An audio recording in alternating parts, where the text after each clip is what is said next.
जय श्री राम। प्रेम से बोलिए शनि महाराज की जय, हनुमान जी महाराज की जय। ओम नमः शिवाय। प्रिय भक्त जनों, आज आप श्रवण करेंगे न्याय के देवता शनि देव तथा हनुमान जी की बड़ी ही दुर्लभ कथा। पुराणों के अनुसार शनि देव का एक नाम कृष्ण भी है। यह नाम स्वयं श्री कृष्ण भगवान ने शनि देव को दिया था। आज के दिन जो भी मनुष्य इस व्रत को करता है या कथा का श्रवण करता है तो उन भक्तों पर शनि देव के साथ साथ हनुमान जी की कृपा भी प्राप्त होती है, क्योंकि शनि दोष से परेशान मनुष्य इस दिन हनुमान जी की कथा को सुनने तथा भजन कीर्तन करने से उनकी सभी प्रकार के ग्रह और साढ़े साती ढैया समाप्त हो जाती है और साथ ही शनिदेव की कृपा से भक्तों को रोगों से मुक्ति मिलती है। तो प्रिय भक्त जनों, आइए श्रवण करते हैं दुख दारिद्र्य को दूर करने वाली शनि देव की बड़ी ही दुर्लभ कथा। किसी गांव में एक बहुत ही विद्वान ब्राह्मण रहा करता था। एक दिन रात्रि में उसने सपने में देखा कि एक नीला वस्त्र पहने हुए बहुत ही दिव्य पुरुष उसे कह रहा है कि हे ब्राह्मण देवता, मैं तुझे लगूंगा। अब देखिए, यह सपना उस ब्राह्मण को रोज दिखाई देता। इससे वह परेशान हो गया और दुबला पतला होने लगा। उसका स्वास्थ्य बहुत ही गिरने लगा। एक दिन उसकी पत्नी ने कहा, देखिए, मैं आपको कितना अच्छे से खिलाती पिलाती हूँ, मेवा मिश्री खिलाती हूँ, दूध मलाई खिलाती हूँ, अच्छा भोजन आहार पकाकर खिलाती हूँ, फिर भी आप इतने दुबले पतले क्यों होते जा रहे हैं? इसका क्या कारण है? प्रिय भक्त जनों, उस ब्राह्मण ने अपनी पत्नी से अपना सारा हाल बताया कि मेरे सपने में एक नीले कपड़े पहने हुए बहुत ही दिव्य पुरुष आते हैं। वे मुझसे कहते हैं कि हे ब्राह्मण, मैं तुझे लगूंगा। अब यही सोचकर मुझे भूख प्यास नहीं लगती, मैं दुबला होता जा रहा हूँ। तब ब्राह्मणी ने कहा, हे पतिदेव, मुझे लगता है कि आपको शनि भगवान दर्शन देते हैं। आपके ऊपर शनि की दशा शुरू होने वाली है, इसलिए आपको वे सचेत करते हैं। अवश्य ही वे शनि महाराज हैं। अब की बार जब दिखें तो आप उनसे कहिएगा कि आप मुझे सिर्फ 1.15 ही लगना। प्रिय भक्त जनों, उसी दिन जब रात्रि होती है तो ब्राह्मण फिर से सोता है और उसके सपने में शनि भगवान दर्शन देते हैं और कहते हैं, हे ब्राह्मण, आज मैं तुम्हें लगूंगा। तब ब्राह्मण ने कहा, हे भगवान, यदि आप लगना ही चाहते हैं तो लग जाइए, लेकिन यह बताइए भगवान, आप कितने दिनों के लिए लगोगे? तब शनि देव ने कहा, हे ब्राह्मण, तुम्हारे ऊपर 7.5 शुरू होने वाली है, मैं तुम पर 7.5 साल के लिए लगूंगा। तब ब्राह्मण ने कहा, क्षमा कीजिए भगवान, इतना भारी तो मुझसे झेला नहीं जाएगा, 7.5 साल बहुत है भगवान। तब शनि देव बोले, अच्छा, 5 वर्ष के लिए लगूंगा। तब ब्राह्मण ने कहा, शनि महाराज, यह भी मेरे लिए ज्यादा है। शनि भगवान बोले, तो ठीक है, 2.5 साल का लग जाओ। ब्राह्मण ने फिर मना कर दिया। तब शनि देव कहने लगे, 1.15 का लगूंगा तो ठीक रहेगा। प्रिय भक्त जनों, उसे 1.15 की शनि की दशा लग गई। ब्राह्मण ने नींद से उठते ही अपनी पत्नी से कहा, देखो, मेरे 1.15 की शनि की दशा लगी है, इसलिए मैं जंगल जाकर समय बिताऊंगा। तुम मेरे खाने पीने का सारा सामान बांध दो और मेरे पीछे किसी से लड़ना मत, घर में बैठी रहना, बच्चों को भी कहीं मत जाने देना और इस 1.15 में किसी को गाली भी मत सुनाना। ऐसा कहकर ब्राह्मण अपने घर से जंगल की ओर चल दिया। जंगल में ब्राह्मण एक पीपल के पेड़ के नीचे बैठ गया और हनुमान जी का पाठ करने लगा। 1 पहर बीत गया तो ब्राह्मण ने सोचा, बाकी का समय तो रास्ते में ही बीत जाएगा। सुबह वहां से चल दिया और रास्ते में चलते हुए उसे एक सब्जी मंडी दिखाई दी। उसने सब्जी मंडी में से एक बड़ा सा कद्दू खरीदा। कद्दू खरीदकर अपने चादर में लपेटकर वहां से चल दिया। तभी रास्ते में शनि महाराज एक साधु का वेश बदलकर उसके पास आते हैं और कहते हैं, तुम्हारे चादर में क्या है? ब्राह्मण ने कहा, हे साधु महाराज, मेरी इस चादर में तो कद्दू है। साधु ने कहा, अच्छा कद्दू है तो दिखाओ। जब ब्राह्मण ने अपना चादर दिखाया तो आश्चर्य, उसमें तो उस राज्य के राजा के बेटे का कटा हुआ सर था। यह देखते ही साधु महाराज, जो कि शनिदेव थे, उस ब्राह्मण को लेकर राज दरबार में पहुंच गए और राजा से कहने लगे, महाराज यह देखिए, यह दुष्ट दुराचारी आपके पुत्र की हत्या करके उसके सिर को काट के अपने चादर में लेकर घूम रहा था, इसे आप दंड दीजिए। प्रिय भक्त जनों, राजा ने जब सुना कि उस ब्राह्मण ने उसके पुत्र को मार दिया है, राजकुमार की हत्या कर दी है, तब राजा बहुत ही क्रोधित हुआ। उसने कहा, मुझे मत दिखाओ, मुझसे यह सब कुछ देखा नहीं जाएगा। हे सैनिकों, तुम इसे तुरंत ले जाओ और इसे सूली पर चढ़ा दो। जब नगर में यह समाचार कि राजा के पुत्र का सिर कट चुका है, एक ब्राह्मण ने उसकी हत्या कर दी है, तो नगर में हाहाकार मच गया और उस ब्राह्मण को सैनिक सूली पर चढ़ाने के लिए ले गए। जब फांसी पर चढ़ाने ही वाले थे, तब जैसा कि नियम होता है, मरने वाले से उसकी अंतिम इच्छा को पूछा जाता है, तो सैनिकों ने भी ब्राह्मण के अंतिम इच्छा को पूछा। सैनिकों ने कहा, हे ब्राह्मण, बताओ तुम्हारी अंतिम इच्छा क्या है? भक्तजनों, ब्राह्मण ने सोचा कि यदि किसी प्रकार कुछ समय तक के लिए फांसी रुक जाए तो शनि की दशा का 1.25 पहर पूरा हो जाएगा। यह सोचकर उसने कहा, भाई, मैं बचपन से नित्य बालाजी की कथा कहता और सुनता आया हूँ। आज मरने से पहले अंतिम बार कथा कह लेने दो। अब क्या था? फांसी देने वाले सैनिकों ने उसकी आखिरी इच्छा पूर्ण होने तक फांसी को रोक दिया। कहानी कहते कहते 1.25 पहर पूरा हो गया। शनि की दशा खत्म हो गई। अब इधर देखिए, राजा का जो पुत्र था राजकुमार, वह जंगल से शिकार खेलकर वापस राजमहल में आ गया। राजमहल में राजकुमार को देखते ही राजा बड़ा ही प्रसन्न हुआ, लेकिन मन ही मन उसे डर भी लगा। यदि उस निर्दोष ब्राह्मण को फांसी चढ़ा दिया गया होगा तो ब्राह्मण हत्या का दोष लग जाएगा। अब क्या था? राजा ने 2 घुड़सवार को जल्दी से फांसी घर की तरफ दौड़ाया और ब्राह्मण को आदर सहित दरबार में आने का हुक्म दिया। ब्राह्मण राज दरबार में उपस्थित हुआ तो राजा ने क्षमा याचना मांगते हुए कहा कि आपके बगल में जो चादर है उसे खोल कर दिखाओ। राजा की आज्ञा के अनुसार ब्राह्मण ने चादर खोली तो उसमें कद्दू था। राजा ने ब्राह्मण को बहुत सा धन दिया और पूछा, हे ब्राह्मण देवता, मुझे यह समझ में नहीं आया, इस सब के पीछे रहस्य क्या है? यह सब क्यों हुआ? आखिर यह सब था क्या?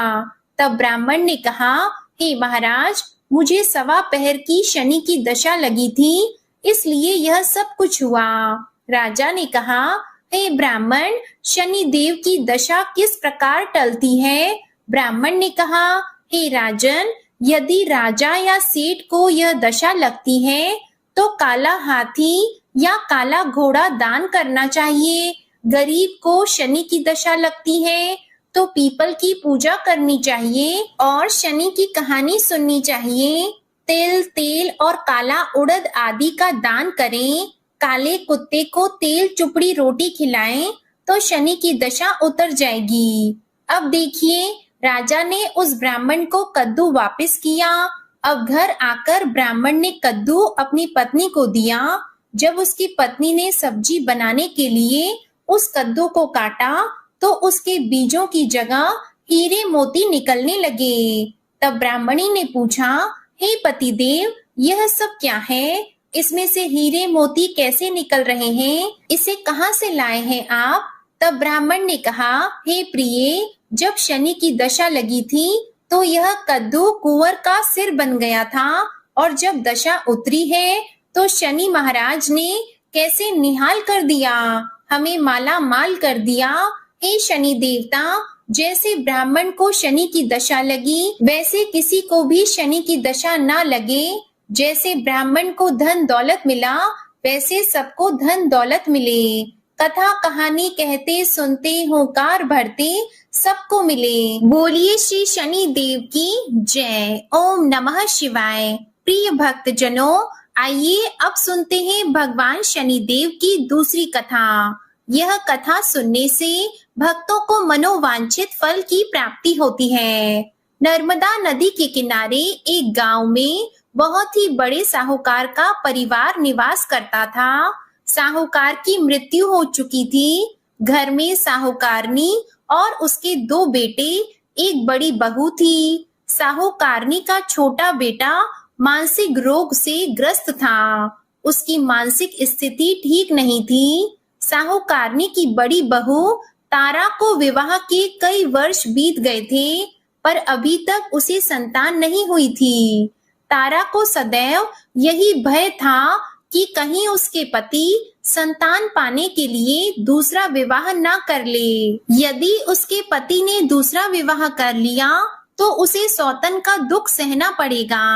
प्रिय भक्त जनों, इसी डर से तारा ने एक योजना बनाई और उसने अपने घर में काम करने वाली नौकरानी चंदा से अपने देवर चंदन का विवाह कराने के लिए अपनी सास साहूकारनी तथा अपने पति को मना लिया। चंदा स्वभाव से बड़ी ही दयालु तथा कृष्ण भक्त थी। वह बचपन से ही उसी साहूकार के घर काम करती थी। उसका अपना कोई नहीं था। अब चंदा का विवाह मानसिक रोगी चंदन से करा दिया गया। कुछ साल बाद चंदा ने एक सुंदर पुत्र को जन्म भी दिया, किंतु चंदा की जेठानी तारा ने चंदा का बच्चा छीन लिया और उसे घर से धक्के मारकर बाहर निकाल दिया, और तारा ने अपने पति को भी अपने पक्ष में कर लिया। बेचारा चंदन तो मानसिक रोगी था, वह कर भी क्या सकता था, और वह साहूकारनी चाह कर भी कुछ न कर सकी। प्रिय भक्त जनों, दरअसल यह तो तारा की चाल थी। उसने तो कभी चंदा को अपनी देवरानी माना ही नहीं। वह तो सिर्फ चंदा से उसका बच्चा लेना चाहती थी ताकि उसे पाल पोस कर अपना नाम दे सके। अब देखिए, चंदा के बार बार रोने गिड़गिड़ाने पर भी तारा नहीं मानी और उसे उस गांव से ही निकाल दिया। अब चंदा गांव गांव भटकने लगी। भटकते भटकते वह कृष्ण जी के एक पुराने मंदिर में पहुंच गई। वहीं पर उसने प्रभु से न्याय की गुहार लगाई। वह अपना सर भगवान की चौखट पर पटकने लगी और लगातार ओम कृष्णाय नमः मंत्र का जाप भी करती रही। प्रिय भक्त जनों, उस स्त्री की करुण पुकार न्याय के देवता शनिदेव ने सुनी तथा भगवान श्री कृष्ण के आदेश से तुरंत चंदा के पास उपस्थित हो गए और साधारण मनुष्य का रूप धारण करके उसे अपने आप को कष्ट ना पहुंचाने के लिए कहा और कहा, हे बहन, तुम भगवान श्री कृष्ण पर विश्वास रखो और ओम श्री कृष्णाय नमः मंत्र का जाप करती रहो। तुम्हारा अवश्य ही कल्याण होगा। तुम्हारे जो भी दुख हैं सब भगवान श्री कृष्ण हर लेंगे और शनिदेव की कृपा से तुम्हारा मंगल होगा। यह सुनकर चंदा भगवान श्री कृष्ण की आराधना में लग जाती है और शनिदेव का ध्यान करते हुए ओम कृष्णाय नमः मंत्र का जाप करने लगी। अब शनिदेव एक साधु का वेश बदलकर साहूकार के घर पहुंच गए और अलख निरंजन का अलख जगाने लगे। तब घर से बाहर साहूकारनी निकली और उसने भिक्षा देकर उन्हें प्रणाम किया। तब साधु रूपी शनिदेव ने कहा, हे देवी, मैंने सुना है आपके घर में कोई मानसिक रोगी है। मैंने 7 सालों से हिमालय के जंगलों में भटकते हुए बहुत ही दुर्लभ जड़ी बूटी इकट्ठी की है जो हर प्रकार के रोगों को समाप्त कर देती है। यदि आप कहें तो मैं आपके घर के मरीज को ठीक कर सकता हूँ। प्रिय भक्तजनों, उस साहूकारनी ने कहा, हे महात्मा, अहो भाग्य जो आप यहाँ पधारे। हाँ महाराज जी, मेरा छोटा बेटा जो कि दिमागी रूप से बीमार है, आप उसे ठीक कर दीजिए। आप जो चाहेंगे मैं वह आपको दूंगी। आइए, घर के अंदर आइए। साहूकारनी ने अपने बेटे चंदन को साधु महाराज को दिखाया, जो अब चंदा के चले जाने से बहुत ही दुखी था। साधु महाराज ने अपने कमंडल से जल निकालकर उसे अभिमंत्रित करके चंदन को पीने के लिए दिया। उस जल को पीते ही चंदन बिल्कुल ठीक हो गया और साधु महाराज ने तारा को भी बहुत समझाया कि वह चंदा का बच्चा उसे वापस कर दे और अपनी गलती को स्वीकार कर ले, किंतु नहीं मानी। वह तो उल्टे ही साधु महाराज को डांटने लगी, यहाँ तक कि चंदन के ठीक होने से उससे ईर्ष्या करने लगी। इस बात से रुष्ट होकर भगवान शनिदेव की दशा तारा को लग गई और वह मानसिक रोगी हो गई। उसका एक हाथ लकवा से ग्रस्त हो गया। साधु महात्मा के बताए अनुसार चंदन अपनी पत्नी चंदा को घर ले आया और अपनी पत्नी, बच्चे और माँ के साथ हंसी खुशी जीवन व्यतीत करने लगा। प्रिय भक्तजनों, तारा को शनिदेव ने उसके कर्मों का फल दिया और चंदा के सिर्फ ओम कृष्णाय नमः मंत्र का जाप करने से उस पर कृपा बरसाई और उसका बच्चा, पति, परिवार वापस मिल गया। उसका पति भी स्वस्थ हो गया। जय शनिदेव, जय जय शनिदेव। ओम नमः शिवाय। प्रिय भक्तजनों, साढ़े साती क्या होती है, इससे लोग क्यों डरते हैं? यह सही है कि साढ़े साती के समय व्यक्ति को कठिनाइयों और परेशानियों का सामना करना पड़ता है, किंतु इससे डरने और घबराने की कोई बात नहीं। इसमें कठिनाई और मुश्किल हालात जरूर आते हैं, परंतु इस समय व्यक्ति को कामयाबी भी मिलती है। बहुत से व्यक्ति साढ़े साती के प्रभाव से सफलता की ऊंचाइयों पर पहुंच जाते हैं। साढ़े साती व्यक्ति को कर्मशील बनाता है और उसे कर्म की ओर ले जाता है। अभिमानी, हठी और कठोर व्यक्तित्व वाले व्यक्ति से यह काफी मेहनत करवाता है। साढ़े साती के 3 चरण होते हैं। साढ़े साती का पहला चरण नजदीकी रिश्तेदारों और जातक को प्रभावित करता है। साढ़े साती का दूसरा चरण व्यापार और गृहस्थी को प्रभावित करता है। साढ़े साती का तीसरा चरण परिवार और स्वास्थ्य को प्रभावित करता है। भगवान शनिदेव न्याय के देवता हैं। ये कभी भी किसी को ऐसे ही दंड नहीं देते। यदि दंड देते हैं तो उसे उसके साथ बहुत ही बड़ी शिक्षा भी देते हैं। जैसे एक माता अपने पुत्र की गलती पर उसे दंड देती है, उसकी भलाई के लिए, उसे सही मार्ग पर जाने के लिए, ठीक वैसे ही शनिदेव कर्म और न्याय के पथ पर चलने के लिए मनुष्य को दंड देते हैं, ताकि वह डरकर आगे ऐसा कार्य ना करे और अपने जीवन को सरल और सार्थक बनाएं।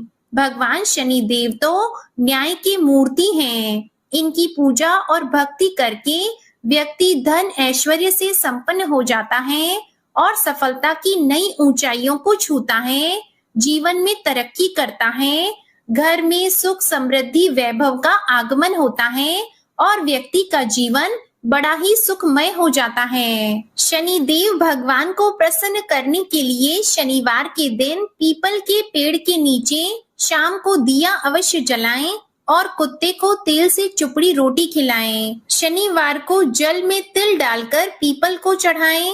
इससे शनिदेव अत्यंत प्रसन्न होते हैं और ओम कृष्णाय नमः महामंत्र का जाप भी करें। ओम गंग गणपतये नमः। अब सुनिए हनुमान जी की कथा। पौराणिक कथा के अनुसार बहुत समय पहले की बात है, एक साहूकारनी थी, उसका बेटा और बहू थे। पति की मृत्यु युवावस्था में ही हो गई थी और इस तरह उस साहूकारनी का रोज का नियम था, वह हनुमान जी के मंदिर में जाती और साथ में हलवा, पूरी और चूरमा बनाकर ले जाती और हनुमान जी से कहती, कांधे सोटो लाल लंगोटो, हनुमान जी खायो चूरमे और रोटी। मैंने तुम्हें दिया जवानी में, तुम मुझे देना बुढ़ापे में।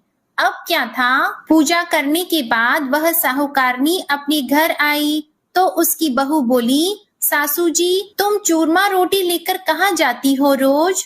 वह साहूकारनी बोली, मैं बालाजी के मंदिर में जाती हूँ। वह बोली, मंदिर में तो नहीं जाती हैं आप, हमें तो लगता है आप अपने खाने के लिए रोज चूरमा और हलवा बनाती हैं और चोरी चुपके जाकर कहीं खा लेती हैं। प्रिय भक्तजनों, सास अपनी बहू की बातें सुनती है तो भी कुछ नहीं बोलती और उसका मन बड़ा ही दुखी होता है। उसे यह दुख होता है कि वह भगवान की भक्ति करती है और उसकी बहू उसे चटोरी कह रही है। अब क्या था, दुख के मारे वह जाकर अपने कमरे में सो जाती है। सोते सोते 5 दिन हो गए। हनुमान जी सपने में आए और बोले, हे साहूकारनी, तूने तो जवानी में दिया है, मैं तुझे बुढ़ापे में देता हूँ। साहूकारनी बोली, हे हनुमान जी, आज तो आप मुझे खाने के लिए दे देंगे, लेकिन रोज कौन देगा? हनुमान जी बोले, हे साहूकारनी, मैं तुम्हें रोज दूंगा। अब क्या था, हनुमान जी की महिमा देखिए, उन्होंने साहूकारनी के लिए चूरमा रोटी हलवा पूरी दिया। साहूकारनी चुपचाप चूरमा रोटी खा लेती है। इसी प्रकार 5-6 दिन बीतते हैं और धीरे धीरे बहू के घर में से अचानक अनाज इत्यादि खत्म होने लगते हैं। उसके पास कुछ नहीं रहता, सब चीज में घाटा पड़ गया।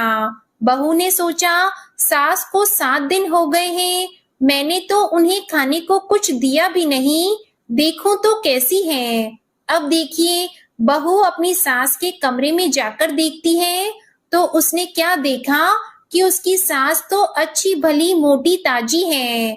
बहू बोली, सासू जी, मैंने तुम्हें खाने को भी नहीं दिया और तुम क्या खाती हो, इतनी स्वस्थ और मोटी ताजी हो। सास बोली, मुझे तो हनुमान जी मीठी मीठी हलवा और रोटी दे जाते हैं, मैं वही खाती हूँ। अब क्या था, बहू सास के पैर में गिर गई, उसे पछतावा हुआ। वह बोली, हे सासू माँ, हम तो तुम्हारे भाग्य का खाते हैं, हमारे घर में तो कुछ भी नहीं रहा। मैंने आपको खाना नहीं दिया, मैंने आपकी भक्ति को झूठा समझा, आपको चटोरी समझा, इसलिए भगवान ने मुझे दंड दिया। 7 दिन के अंदर ही हमारे घर से अनाज धन इत्यादि समाप्त हो गया। हे सासू माँ, अब आप ही सब कुछ संभालो, मुझे आपकी भक्ति पर विश्वास हो गया। आपने हनुमान जी को भोग लगाया जवानी में और हनुमान जी ने आपको वही भोग बुढ़ापे में लौटाया है। आपका पेट भरा, हनुमान जी की महिमा अपार है, कोटि कोटि प्रणाम है। प्रिय भक्तजनों, अब क्या था, उस सास ने खुशी खुशी घर की सारी जिम्मेदारी संभाल ली और सास यानी कि वह साहूकारनी हनुमान जी को रोज चूरमा रोटी हलवा पूरी खिलाया करती, हलवा पूरी चढ़ाया करती थी। फिर घर में बहुत बरकत हुई और खूब धन धान्य आने लगा। हे हनुमान जी महाराज, हे बालाजी महाराज, जैसे आपने उस साहूकारनी को दिया वैसा सबको देना, सबके घर में अन्न धन के भंडार भरे रखना, सबका भला और मंगल करना। इस कथा कहानी को कहने सुनने वाले तथा हुंकारा भरने वाले सभी को देना। बजरंग बली हनुमान जी की जय। ओम नमः शिवाय। प्रिय भक्तजनों, दूसरी कथा है मंगल देवता की कथा। एक नगर में एक वृद्धा रहती थी। उसका एक ही पुत्र था। उस वृद्धा की हनुमान जी पर बहुत गहरी आस्था थी। वह हर मंगलवार का व्रत रखती थी और हनुमान जी की पूजा आराधना करती थी। एक बार हनुमान जी ने अपनी भक्तिनी उस वृद्ध महिला की श्रद्धा का परीक्षण करने का विचार किया। हनुमान जी साधु का वेश धारण कर वृद्धा के घर गए और पुकारने लगे कि है कोई हनुमान भक्त जो हमारी इच्छा पूर्ण करे। तब आवाज उस वृद्धा के कान में पड़ी। पुकार सुनकर वृद्धा जल्दी से बाहर आई और साधु को प्रणाम कर बोली, आज्ञा महाराज। हनुमान वेशधारी साधु बोले, मैं भूखा हूँ, भोजन करूंगा, तुम थोड़ी सी जमीन लीप दो। वृद्धा दुविधा में पड़ गई। अंततः हाथ जोड़कर बोली, महाराज, लीपने और मिट्टी खोदने के अतिरिक्त आप कोई दूसरी आज्ञा दें, मैं अवश्य पूर्ण करूंगी। साधु ने 3 बार प्रतिज्ञा कराने के बाद कहा, तू अपने बेटे को बुला, मैं उसकी पीठ पर आग जलाकर भोजन बनाऊंगा। यह सुनकर वृद्धा घबरा गई, परंतु वह प्रतिज्ञाबद्ध थी। उसने अपने पुत्र को बुलाकर साधु को सौंप दिया। साधु वेशधारी हनुमान जी ने वृद्धा के हाथों से ही उसके पुत्र को पेट के बल लेटाया और उसकी पीठ पर आग लगवा दी। आग जलाकर दुखी मन से वृद्धा अपने घर में चली गई। इधर भोजन बनाकर साधु ने वृद्धा को बुलाकर कहा कि उनका भोजन बन गया है, तुम अपने पुत्र को पुकारो ताकि वह भी आकर भोग लगा ले। इस पर वृद्धा बोली, उसका नाम लेकर मुझे और कष्ट न दें। लेकिन जब साधु महाराज नहीं माने तो वृद्धा ने अपने पुत्र को आवाज लगाई। वह अपनी माँ के पास आ गया और अपने पुत्र को जीवित देखकर वृद्धा को बहुत आश्चर्य हुआ। वह साधु के चरणों में गिर पड़ी। तब हनुमान जी अपने वास्तविक रूप में प्रकट हुए और वृद्धा को भक्ति का आशीर्वाद दिया। तो प्रेम से बोले, शंकर भगवान की जय हो, बजरंग बली की जय हो। प्रिय भक्त जनों, अब सुनिए हनुमान जी की तीसरी कथा। पौराणिक कथा के अनुसार ऋषि नगर में केशवदत्त नामक एक ब्राह्मण अपनी पत्नी सावित्री के साथ रहते थे। केशवदत्त के घर में धन संपत्ति की कोई कमी नहीं थी। नगर में सभी केशवदत्त का सम्मान करते, लेकिन केशवदत्त संतान नहीं होने से बहुत चिंतित रहता था। दोनों पति पत्नी हर मंगलवार को हनुमान जी की पूजा करते। विधिवत मंगलवार का व्रत करते हुए वर्षों बीत गए। ब्राह्मण बहुत निराश हो गया, लेकिन उसने व्रत करना नहीं छोड़ा। कुछ दिनों बाद केशवदत्त हनुमान जी की पूजा करने के लिए जंगल में चला गया। उसकी पत्नी सावित्री घर में रहकर मंगलवार का व्रत करने लगी। दोनों पति पत्नी पुत्र प्राप्ति के लिए मंगलवार का विधि पूर्वक व्रत करने लगे। सावित्री ने अगले मंगलवार को व्रत किया, लेकिन किसी कारणवश उस दिन सावित्री हनुमान जी को भोग नहीं लगा सकी और उस दिन वह सूर्यास्त के बाद भूखी ही सो गई। काम की अधिकता के कारण उससे यह भूल हो गई थी। अगले मंगलवार को हनुमान जी को भोग लगाए बिना उसने भोजन नहीं करने का प्रण कर लिया। अब क्या था, 6 दिन तक भूखी प्यासी रही। 7वें दिन मंगलवार को सावित्री ने हनुमान जी की पूजा की, लेकिन तभी भूख प्यास के कारण सावित्री बेहोश हो गई। हनुमान जी ने उसे सपने में दर्शन देते हुए कहा, उठो पुत्री, मैं तुम्हारी पूजा से बहुत प्रसन्न हूँ। तुम्हें सुंदर और सुयोग्य पुत्र होने का वर देता हूँ। यह कहकर हनुमान जी अंतर ध्यान हो गए। उसी समय सावित्री ने उठकर हनुमान जी को भोग लगाया, स्वयं भोजन किया। हनुमान जी की अनुकंपा से सावित्री ने एक सुंदर शिशु को जन्म दिया। मंगलवार को जन्म लेने के कारण उस बच्चे का नाम मंगल प्रसाद रखा गया। अब देखिए, कुछ दिनों बाद सावित्री का पति केशवदत्त घर लौट आया। उसने मंगल प्रसाद को देखा तो सावित्री से पूछा, यह सुंदर बच्चा किसका है? सावित्री ने प्रसन्न होते हुए कहा कि मुझे हनुमान जी ने दर्शन दिए हैं और पुत्र प्रदान करने की सारी बात, सारी कथा अपने पति से कह सुनाई। लेकिन केशवदत्त को उसकी बातों पर विश्वास नहीं हुआ। उसके मन में पता नहीं कैसे यह कलुषित विचार आ गया कि सावित्री ने उसके साथ विश्वासघात किया है। अपने पापों को छुपाने के लिए सावित्री झूठ बोल रही है। केशवदत्त ने उस बच्चे को मार डालने की योजना बनाई। एक दिन केशवदत्त स्नान करने के लिए कुएं पर गया। मंगल प्रसाद भी उसके साथ था। केशवदत्त मौका देखकर मंगल देव को कुएं में फेंक दिया और घर आकर बहाना बना दिया कि मंगल तो कुएं पर मेरे साथ पहुंचा ही नहीं। केशव दत्त के इतना कहने के ठीक बाद मंगल दौड़ता हुआ घर में आ गया। केशव दत्त मंगल को देखकर बुरी तरह हैरान हो गया। उसी रात हनुमान जी ने केशव दत्त को सपने में दर्शन देते हुए कहा, हे केशव दत्त, तुम दोनों के मंगलवार के व्रत करने से प्रसन्न होकर पुत्र जन्म का वरदान मैंने दिया था, फिर तुम अपनी पत्नी पर शक क्यों करते हो? उसी समय केशव दत्त ने अपनी पत्नी सावित्री को जगाकर उससे क्षमा मांगते हुए स्वप्न में हनुमान जी के दर्शन की सारी कहानी सुनाई। केशव दत्त ने अपनी बेटे को हृदय से लगाकर बहुत प्रेम किया। उस दिन के बाद सभी आनंद पूर्वक रहने लगे। मंगलवार का विधिवत व्रत करने से केशव दत्त के सभी कष्ट दूर हो गए। इस तरह से जो भी स्त्री पुरुष विधिवत मंगलवार का व्रत करके व्रत कथा सुनते हैं, हनुमान जी उनकी सभी कष्ट दूर करके घर में धन संपत्ति का भंडार भर देते हैं, शरीर के सभी रोगों को नष्ट कर देते हैं। प्रेम से बोलिए बजरंगबली हनुमान जी की जय। ओम नमः शिवाय। आप सभी पर शनिदेव और हनुमान जी की कृपा सदा बनी रहे। आज की कथा पसंद आई हो तो वीडियो को लाइक करके चैनल को सब्सक्राइब कीजिएगा और कमेंट में शनिदेव और हनुमान जी की जय जरूर लिखिएगा। प्रेम से बोलिए शनि महाराज और हनुमान जी महाराज की जय।